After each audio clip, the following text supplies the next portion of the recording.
Welcome everyone to the webinar Cooperation Opportunities in the UK's Defence and Security Market. It's great to see so many of you joining us today. My name is Pranciškus and I work at the innovation agency Lithuania, where I help our defense and security companies grow internationally. Today, I will be the moderator of this session.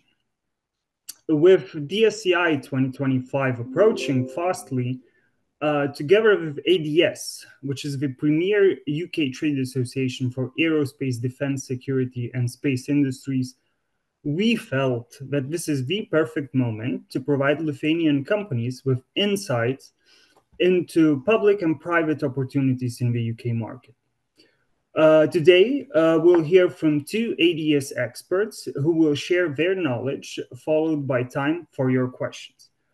You can post your questions directly via Facebook, and we also cover some of questions that you submitted in advance when you registered. Now, to open the session, I'm pleased to hand over the floor to our ambassador designate in the UK, Asta Radikaitė, for her welcoming remarks. Ambassador, the floor is yours. Thank you so much. Good morning, London. Good afternoon, Lithuania. Dear guests, dear colleagues. On behalf of the Lithuanian Embassy in the United Kingdom, I'm honored to welcome you to this webinar co-hosted with the ADS Group and the Lithuanian Innovation Agency. It is my privilege to open my first ever event as Lithuanian ambassador in London, particularly as it focuses on a critical and most pressing priority: the need to strengthen our defense and security sector. I'm delighted to see leading Lithuanian companies in the defense and dual sectors joining us to explore opportunities within the UK defense and security market. It is one of the world's leading markets. In 2023, its defense export orders reached a record £14.5 billion, almost half of it went to Europe, which highlights growing regional cooperation and supply chain opportunities. Domestically, the UK defense budget is also rising, nearly £60 billion in 24-25, with a commitment to reach 2.5% GDP by 27.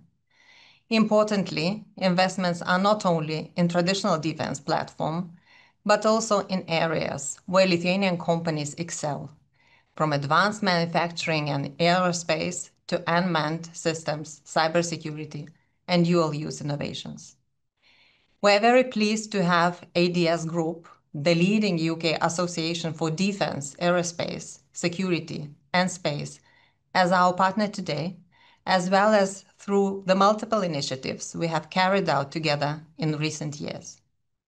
Their experts will share valuable insights into how the UK defense and security ecosystem functions and where commercial opportunities lie for international partners. This webinar is also an excellent stepping stone towards DSCI exhibition in London this September, one of the world's most important defense and security events. The better prepared we are, the stronger our presence will be, and the more impactful our meetings with potential partners will become. I look forward to seeing many of you again in London. I encourage you to take full advantage of today's session, ask questions, think about how your company can position itself in the market. Our embassy stands ready to support you on this journey. Our commercial attaché, Vesta, she's online with us today too, and many known to you, is with us and stands ready to support you. I thank you very much, and I wish you a very productive discussion. Thank you, Ambassador. And now we would love to start and give you some more contextual information about our dear partners, ADS. So for that, we have Anna Freeman, the International Business Development Advisor at ADS. Anna, a few words from you. Thank you so much, Pranciškus, and hello, everyone. Just to give you a bit of context of who we are. So we are ADS Group. We represent about 1,600 plus members across the UK industrial base, anything from your big primes to your small one-person SMEs. I sit in our international business development team, so looking at connecting our UK industrial base to international partners such as yourselves. We were recently in Lithuania at Baltic Miltech earlier this year, and look forward to future engagements both at DSCI and hopefully again in country next year. I won't take up too much of your time because I know you're here to listen to my colleagues, but it's great to meet you all, and we look forward to welcoming you to London in just about a month, less than a month's time. Lovely, Anna. Thank you very much. Now, today's session, as I said before, we'll have two experts from ADS that will give more insights in public and private opportunities in the UK market. So the model is very simple. We will have the first presentation done by Emma Baker, the policy advisor defense at ADS. She will talk about the UK's defense and security ecosystem and public opportunities. And after that, we will have a small Q&A session. And then after that, we will invite Charlotte Davies, who is head of defense commercial at ADS. And she will talk about what commercial opportunities are in the UK's defense and security market. And after that, of course, we also have a Q&A session. And maybe after that, if there's questions where both of experts can pitch in, of course, we can do that. But we will see. So let's invite Emma Baker to the floor and let's listen to her presentation. Emma, the floor is yours. Thank you very much, and thank you very much for having me. I hopefully have a few slides which should be coming up on your screen shortly.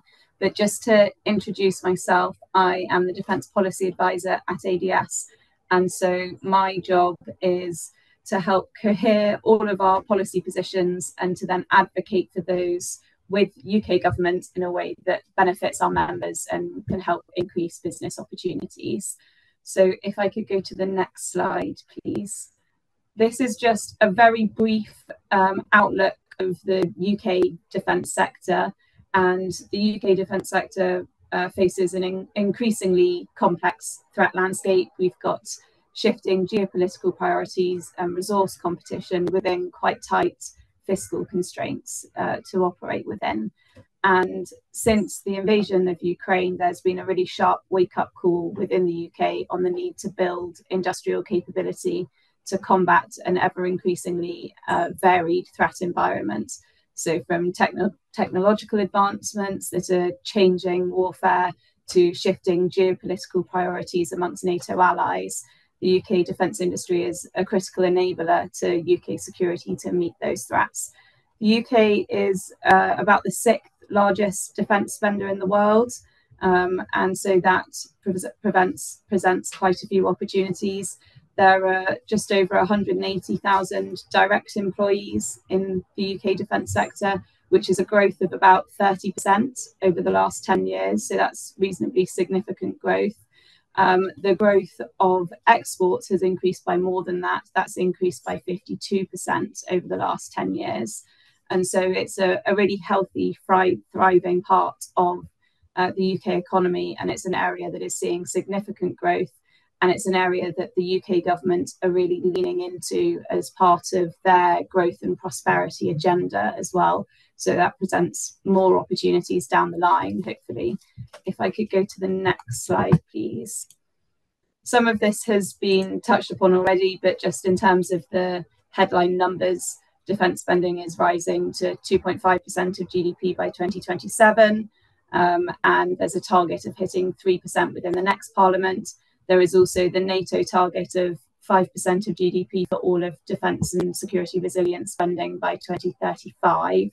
And the UK sits among NATO's top spenders with really strong primes as well that play into all NATO members. So the likes of BAE, Rolls-Royce, MBDA, Leonardo Thales, that have presence in multiple NATO countries and supply chains, therefore, that stretch across NATO as well. And the major multi-year rearmament across Europe is really building demand, particularly in artillery, missiles and air defence are some of the kind of key areas of opportunity. And the UK is positioned as a key supplier across NATO for those, and will be looking for supply chains that can help build that resilience across NATO and across Europe. If I could go to the next slide, please. This has an outline of some of the broader policy setting that the UK is operating within. We have a new government, and with the new government comes new strategies and new policy. And so this year, and particularly the last couple of months, has seen the publication of quite a few new strategies. These all came out in June. So June was a fun time for anyone who's policy minded, with lots and lots of words to read and lots of policy to try and get through and interpret and understand what it means. I will talk a little bit more in depth about the Strategic Defence Review in a bit, but just to skim over some of the other strategies that have been released recently, because they also have parts that are pertinent to the defence and security sector, but also to international trade.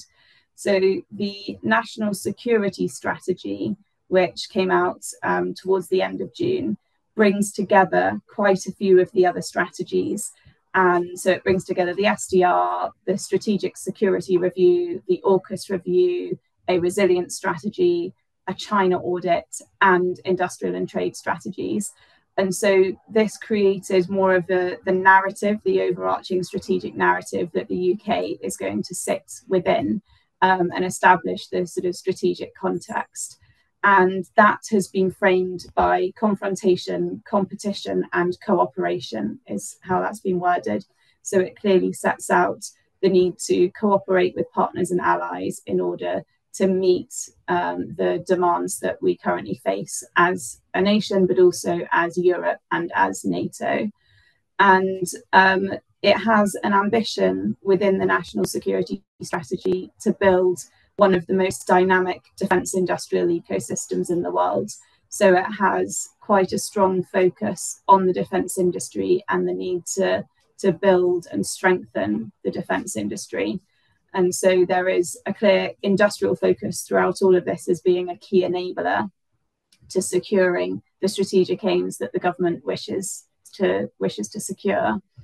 The trade strategy also looks to promote international trade. It has things like increase in UK export support, but it also really focuses on how to build international partnerships and to pursue a wider range of options for building those partnerships beyond just free trade agreements.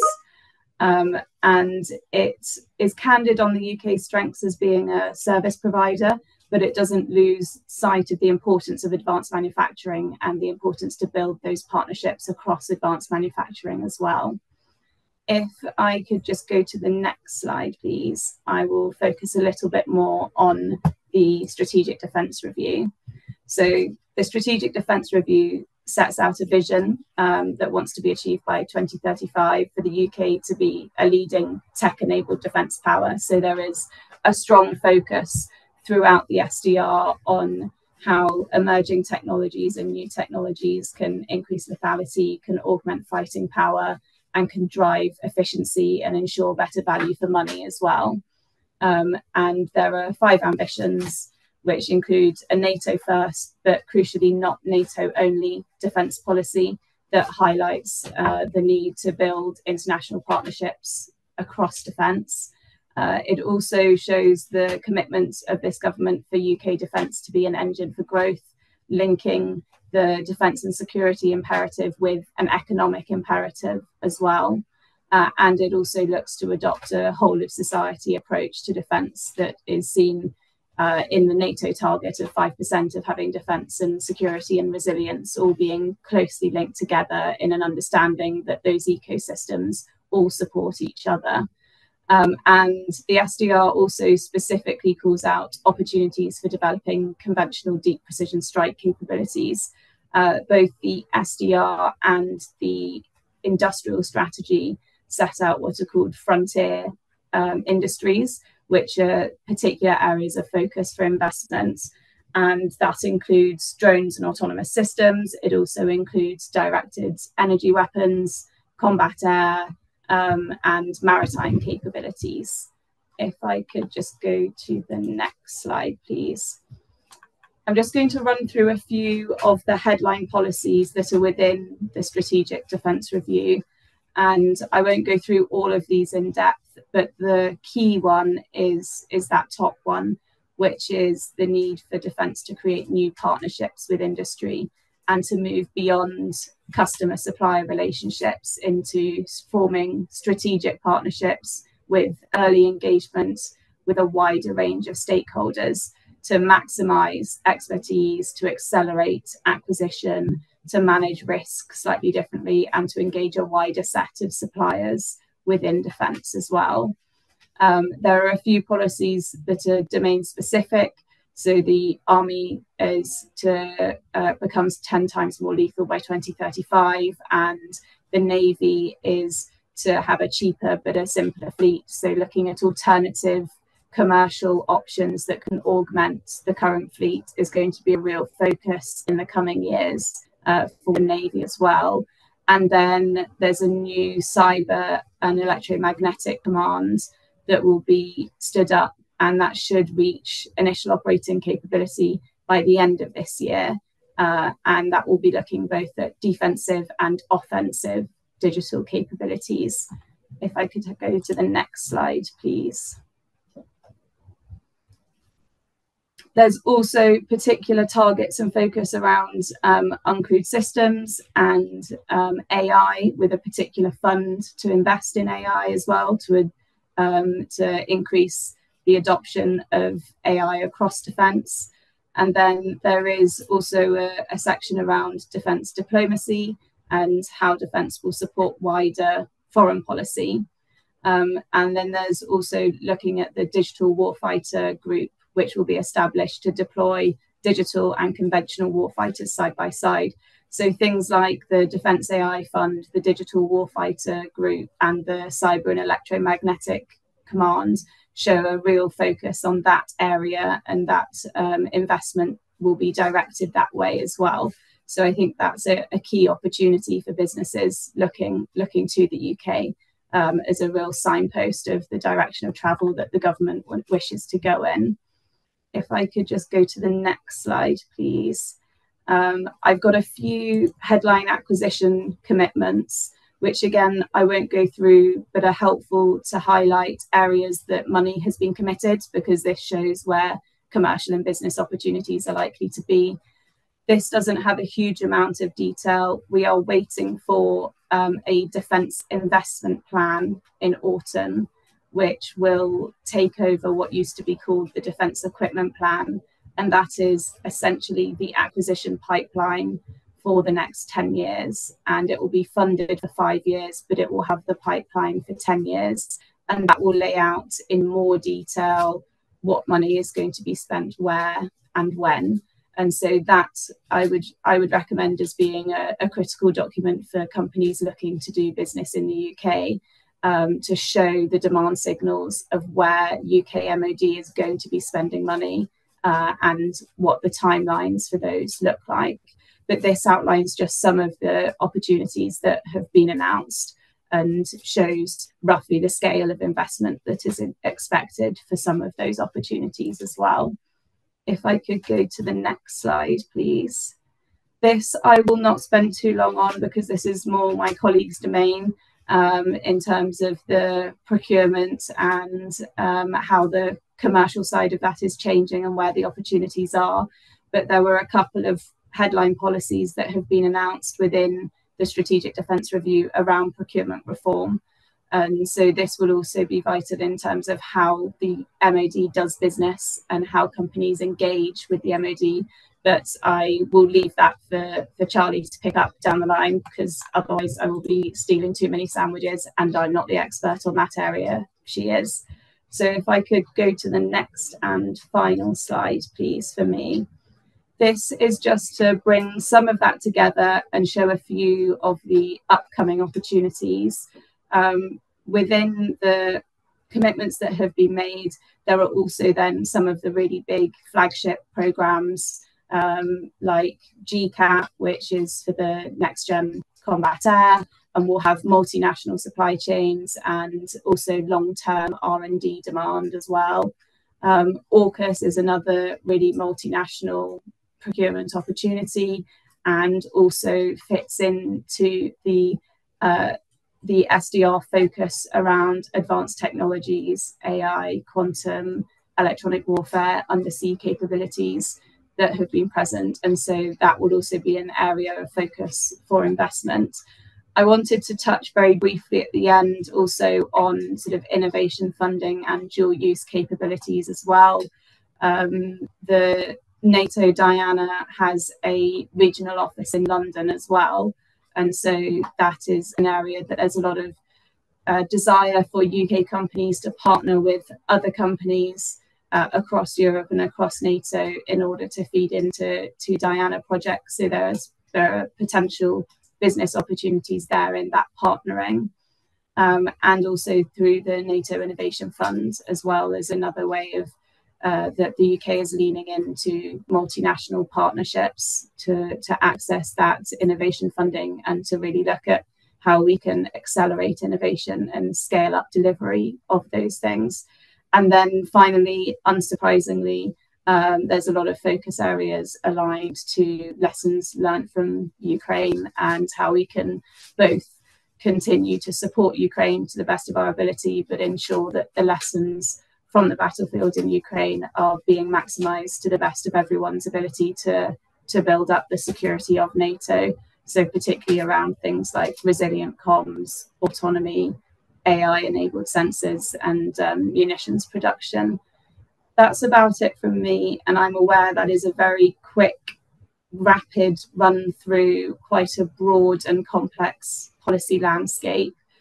So I'm very happy to take questions. I'm also very happy if there are particular things in slower time to come back through your colleagues that we can pick up on. It is a shifting landscape. We are still expecting the Defence Industrial Strategy to be published in early September. Hopefully that should be just in time for DSEI, and the Defence Industrial Strategy will lay out in a bit more detail the how and mechanisms of how the Strategic Defence Review will be delivered. So some of the things that I've mentioned in this presentation, the detail of that hasn't yet been shared, but should be shared in the Defence Industrial Strategy. So we're still waiting for these things to become a bit clearer and for commitments to be made. There are various bits of activity in train, particularly around innovation and how the MOD does business with SMEs, that is still very much work in progress. So there's a lot of change and churn within the Ministry of Defence at the moment, but hopefully that provides a little bit of the strategic overview of the direction that UK government are looking to move in, where their priorities are for UK defence, and therefore where the likely business opportunities will be within that. Thank you. Thank you, Emma, for a very insightful presentation. Lots of information to digest. And I know that you're talking about that you're still looking for what the government is going to say more on that strategic approach. But starting the question and answer session with you, I would like to get from you a point about business opportunities in the UK. So I know that UK has primes, it has SMEs that deliver products and solutions to the UK's military. But where are those business development areas where UK is looking to have help from other NATO partners, where we can deliver products and solutions? Thank you. I think there are a few. I think things like areas like integrated air missile defence and munitions, where there is a really urgent need for NATO to increase that capability, are particular areas where partnerships are really, really sought after. I think there is also both a recognition and a requirement that in emerging technologies, there is benefit in building partnerships to make the most out of R&D and to try and build that early stage R&D together, where it might not be possible for an individual nation, unless you happen to be the US with endless pools of money, to go after that capability. But if we join together, that increases the potential of doing that early stage R&D and looking at the research and how we can try to pull through that early stage innovation in a joint collaborative way that can maximize the expertise that sits within various different countries and the industrial capability that sits within partnership countries as well. Okay. So let's imagine, let's say, a Lithuanian company that has a product in whatever area it is, and they would love to start selling it in the UK, let's say directly to the UK's government. What's the approach here? Where they need to start, and who do they need to reach out to start operating? There are a couple of routes. I do think that things like DSEI coming up are really valuable opportunities where you have everybody in the same big hangar room together to try and spark those conversations, and to be able to network in that way is really important. The MOD is also looking at how it can better, particularly for SMEs, reach out and publicize its opportunities. And so again, slightly work in progress on this side, but there is work being undergone by UK MOD to see how those opportunities can be publicised more widely, and it can be clear which opportunities are for which potential companies as well, whether they're looking for joint ventures and partnerships between multiple SMEs, whether they're looking for just an individual. And so that should also, I think, in over autumn, be stood up as a clearer piece of work to direct companies to the right places within MOD, because it's quite a complex landscape and it's a little bit difficult. Looking at your experience with the UK's MOD, do you think when NATO partner companies come in and they have solutions, is it always better to come in with a UK partner here, or is it possible to come solo and go through all the hoops if your product and solution is whatever the UK government is looking for right now? It is possible to do it on your own. It's likely to always be easier if you are coming with a UK partner, partly because the government is keen on how defence spending can be used to grow the UK economy as well. So that partnership is really critical. There are clearly some capabilities where an off-the-shelf alternative is going to be the best, fastest, quickest, best value for money option. But in general, a partnership with a UK company is likely to be preferred. Okay. Coming back to those areas where UK might be looking at purchasing products and solutions from other countries, we have a very specific question from our Facebook.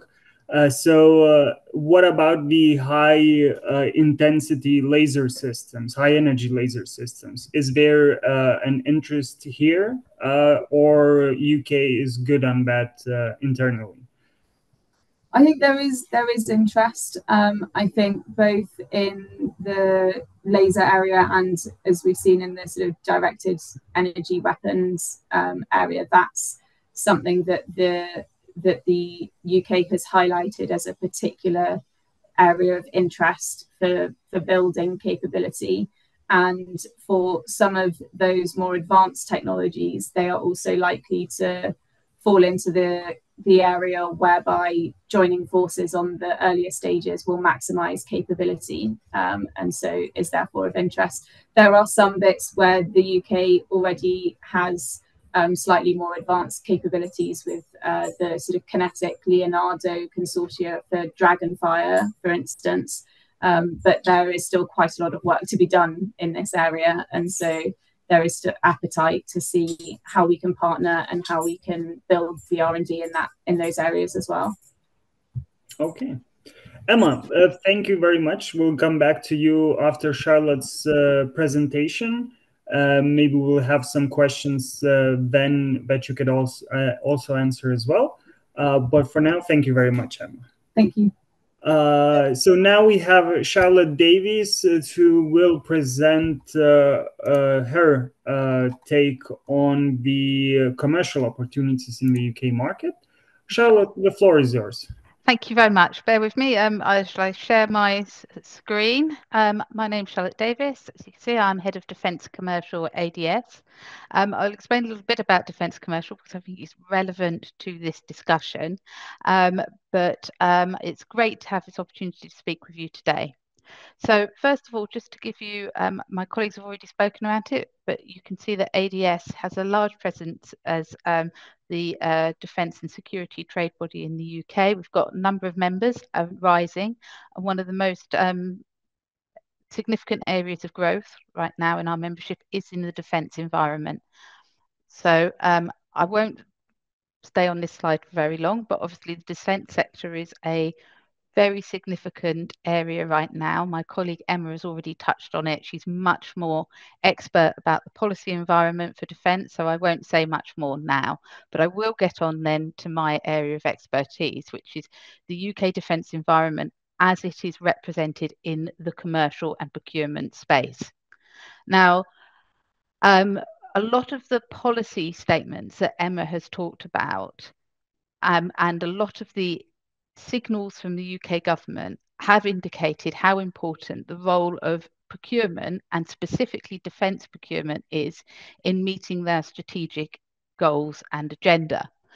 The challenge that the government has, and I think this is a challenge that sits within many policy environments, is that some of those objectives are opposed to each other in a way that you have to find a way of meeting a balance between different needs. So, for example, a lot of procurement discussions right now and the way that defence procurement is being positioned is an area of growth in the UK. So it's about developing UK's, what's called UK PLC, its sovereign capability. Now that might be challenging to hear as a group and organisation who wish to sell into the UK.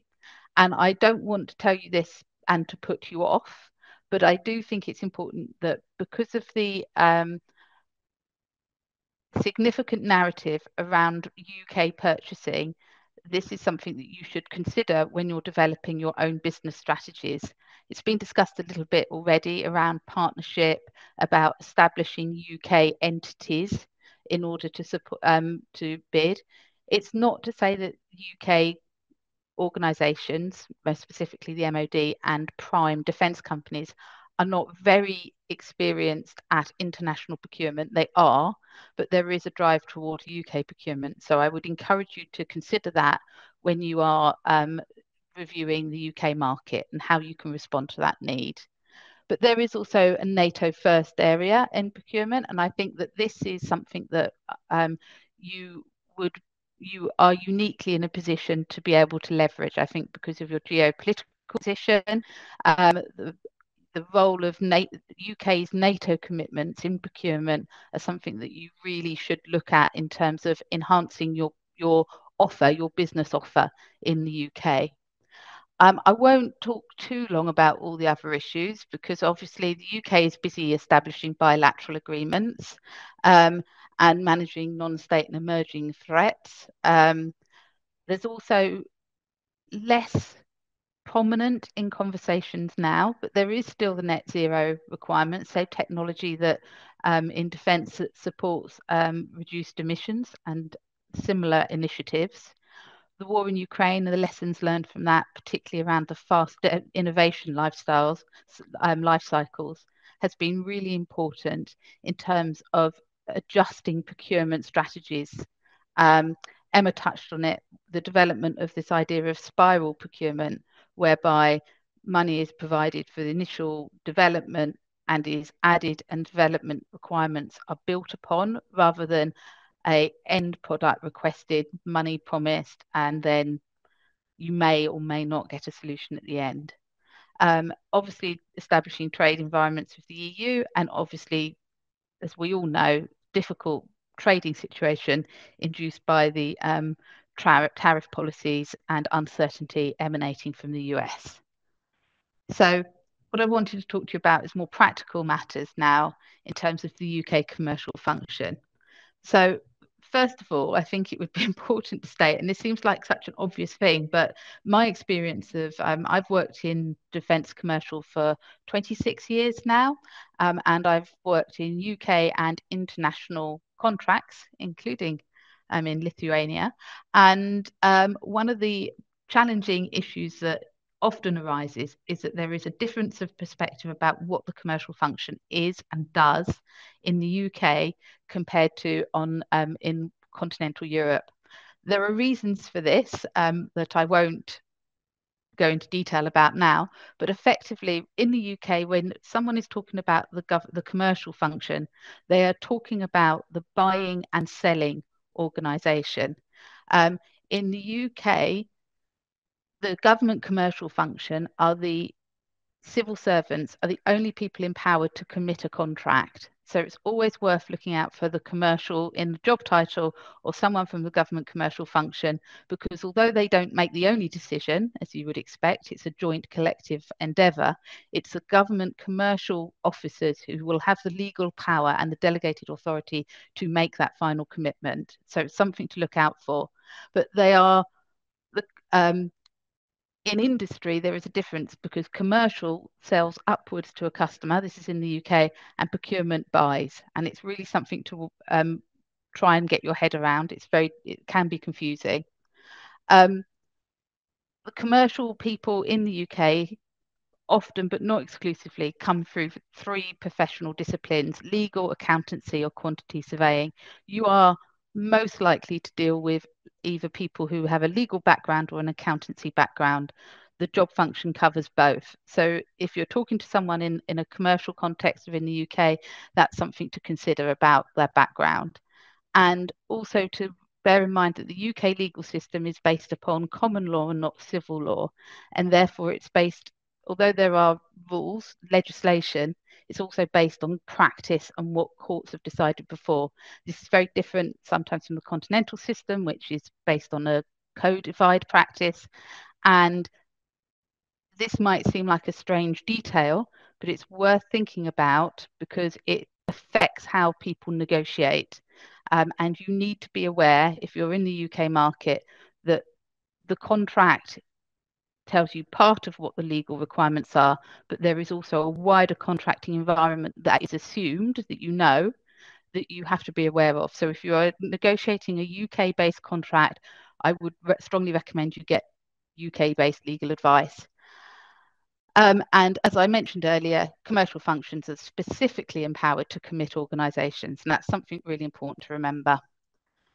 Okay, so then thinking about the navigating commercial issues and market contracting conditions in the UK, the MOD has standardised terms and conditions. One challenge with these is they're very complex. I will get onto that. But these conditions are things called defence DEFCONs. They're called DEFCONs. They're defence conditions, DEF forms. There's guidance and there's standards. These all build together to provide a picture of the environment you're working in. Be very aware that although the Ministry of Defence and indeed prime contractors might tell you that DEFCONs are standard, they're not unchangeable. If they don't work for you, you are able to negotiate. So it's something important to remember, but it's also important to remember that defence conditions form the baseline of the assumption about how you are going to contract in the UK. Most defence contracts based from the MOD will have defence conditions in there, and I really recommend that you get to know the key ones.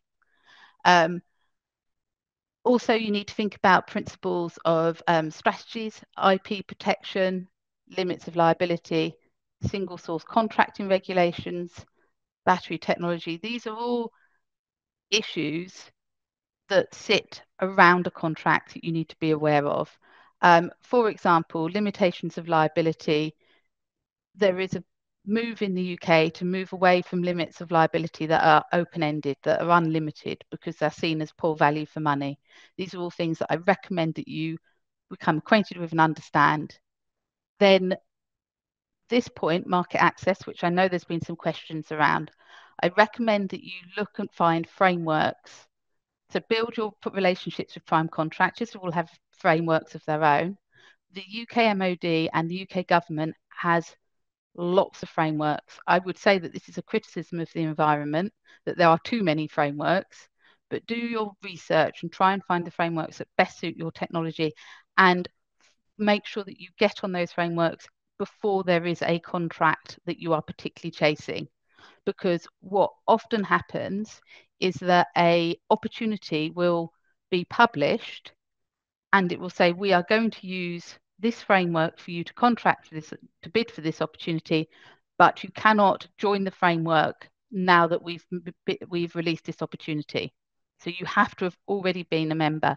So make sure, think about your strategy, where you're trying to target, and find the frameworks both within prime organisations and in the MOD that align with that strategy, and become a member of them as soon as you're able to. I recommend you also join organisations like JOSCA. JOSCA is run by Helios. This is a large platform that brings together SMEs and primes within the UK defence sector. It does cost some money to join. It's proportional to the size of your organisation, but it means that it provides an opportunity not only for you to link with contracts and potential business opportunities, but it also helps you and facilitates partnering between organisations to bid. So that might be something that's useful for you. Also to join OCCAR, which is the European-wide contracting regulations group. They're really worthwhile building with them, a relationship with them. So there are lots of initiatives out there to build awareness, social value, single source procurement rules, IP protection. The MOD and the UK government does try to provide free training. That is available online. I recommend that you take up any free training like that. It is very high quality. It's free training that's provided in the commercial realm, intended to support businesses accessing the UK, and it's not training that is cheap to make. It is high quality training, even though it is online training. I really recommend you access that. And then there are compliance issues. There are some of the questions I noticed in advance of this. There are requirements in the UK that really must be met. Some of these are around cybersecurity. The UK has a very specific and singular cybersecurity requirement for bidding. You cannot just because you're accredited to NATO does not mean that you're automatically accredited to the UK. So that's something to think about if you're operating in that sphere. And you must make sure that you've got prompt payment provisions in your contract. That's more important, I would say, to large organisations that are looking to enter the market. Hopefully you will benefit from prompt payment. So let's move on to the next procedure. So this is a very detailed, but I will try and quickly walk through this. In 2023, the UK, following EU exit, changed all of its procurement rules. This is government procurement rules. And this was changed under the Procurement Act 2023. So it's worth considering that many of the people that you're working with in the UK are working with new rules, having used EU rules for their entire career.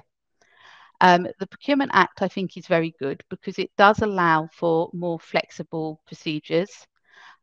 These I've outlined here, but I think I'm happy for these slides to be shared and you can consider them in longer time. But what you should be looking for is, I would recommend, if you're entering the market, is to look for the frameworks and dynamic markets. These are open frameworks that will allow new suppliers to join and will allow faster paced procurement, which will hopefully allow you to build up a relationship. If you have a more, and that's for ready readily deployable capabilities. If you're looking to develop a capability, you're at a lower technology readiness level, or TRL level, as it's referred to in the UK, then I would look for open procedures specifically, because these should be fast and quick, straightforward procurements, but they should give you a good introduction to the market. I would say that with the new government coming in, the Procurement Act is being consulted on to actually be updated. So there might be further change. If that is the case, again, I urge you to take part in some online training or reach out to colleagues or expert advice, because I think what's happening with the changing is that they're looking to encourage more SMEs. Okay. So commercial principles, I've talked about it a little bit. Single source contracts. These are contracts that are awarded directly because either there is a strategic need to do so, there's an urgent need, or there is a only one supplier. You might find yourself, you're unlikely, I think, to be doing a direct MOD contract with single source contract, but you might find yourself supplying as a sub-tier supplier to someone under that contract. If you are, please make sure that you understand the single source contract rules. Your customer should be assisting you in the reporting requirements, but they are sometimes quite challenging, very complex. I urge you again, if you're new to the UK market, to get some advice on that. But I would also say that don't be frightened of single source contracts. They can be very useful, particularly if you're a new entrant, because they give you a safe space to develop and partner and create a solution without necessarily the additional challenge of trying to manage your strategic position in a competition. So they represent an opportunity, but you do need to be aware of single source regulations. My final principle point here, I think I've talked around the Procurement Act. One really important change in the Procurement Act is the move from what's called most economically advantageous tender. This was the traditional UK approach of going for really probably the cheapest option, although value for money was considered. Mainly it was about cost, to now the most advantageous tender, which means that it's not necessarily all about the cheapest offer, it's about the best solution. And this can include, and this is where entrants from outside of the UK can really offer some unique selling points, is if there's knowledge transfer, you're bringing in capability, bringing in investment, that can all be incorporated into a proposal that adds value for money. And now with the new Procurement Act, you will get benefit in the assessment for that. So it's worth considering how you position, how you position yourselves when developing these requirements. So this is my final slide, and I've touched on a few of these issues here, but I think what I would warn you about in terms of the challenges to the UK defence sector is the protection of intellectual property rights.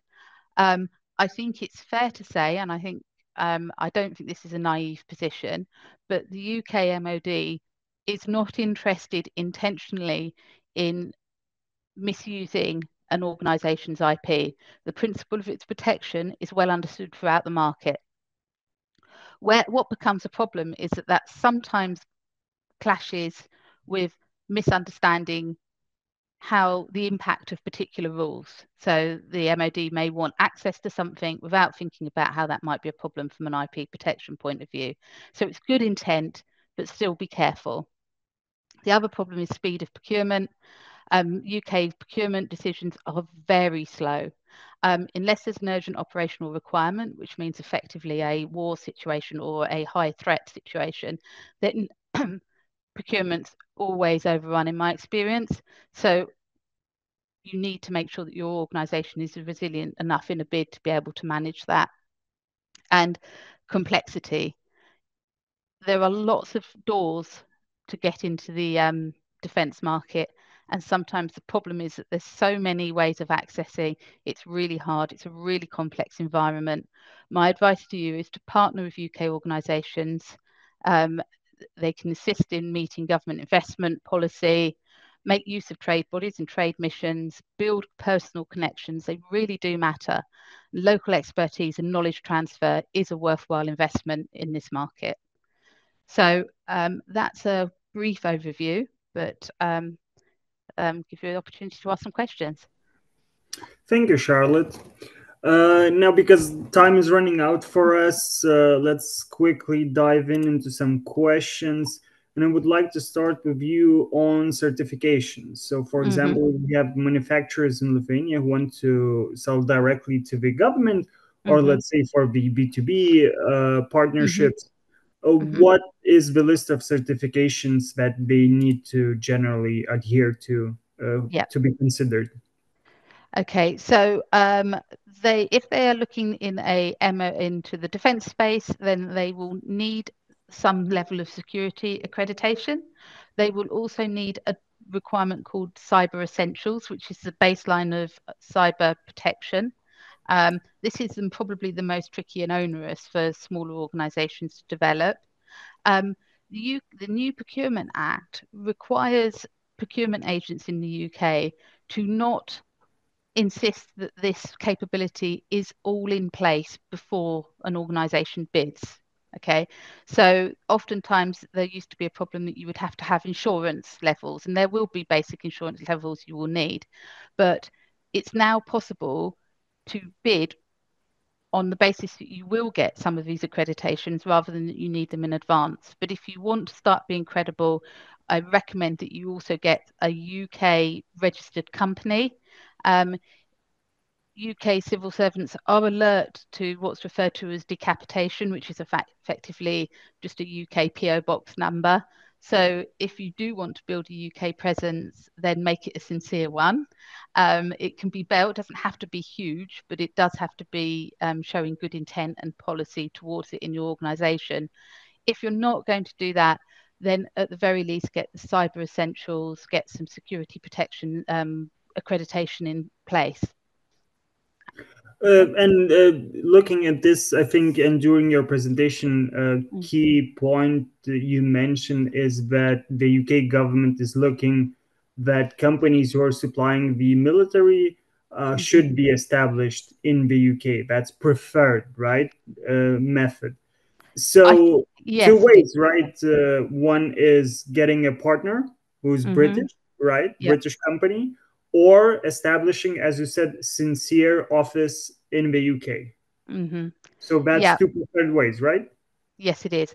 I would like to say that although that's the preference and that is the current move in policy, it's not an absolute requirement, particularly if you have something that's really important strategically, because the opposite side of UK capability in investing in the UK is, of course, making use of the global market, and the UK does still recognise the importance of global expertise and being part of that.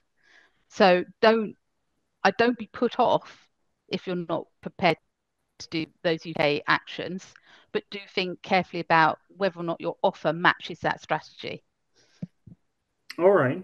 And looking at those certifications, all the necessary compliance things, getting a UK partner who's already has an established name, is that a shortcut in terms of certifications? Because that would go on the UK's partner, right?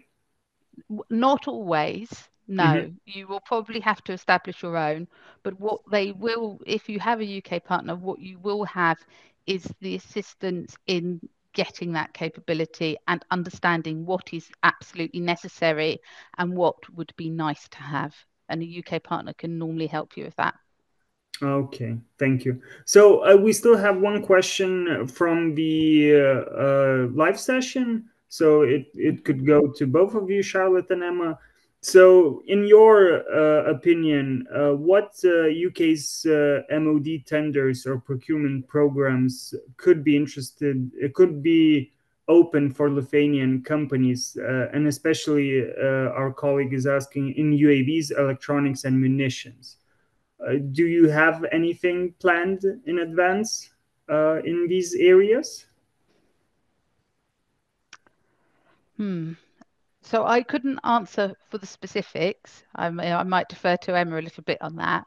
What I would say is that what the UK is interested in is and I've got direct experience of, is the naval capability in the North Atlantic and the need for security within North Sea, the Baltic, and across the North Atlantic area.